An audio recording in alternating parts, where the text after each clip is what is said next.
Нещо от Това интервюто с татката бе. За каква работа си кандидатирате?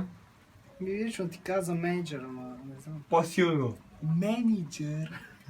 Менеджер на какво? Давай справи Чабин! Давай справи Чабин! Повтарям го!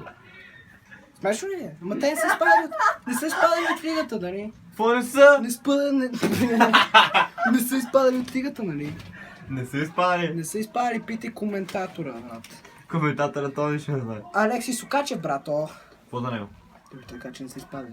Изпадали са? Не са. 3 пъти са изпадали! Ай, на път, че са изпадали. Маре пи.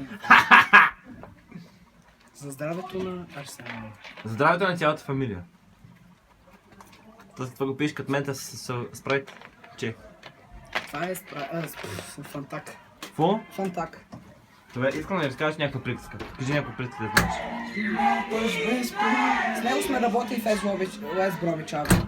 Имаме големи успехи. 3 пъти пети, 3 пъти изпадаме. Но какво? Пак в лигата, нали? Чемпионшип се завръща today!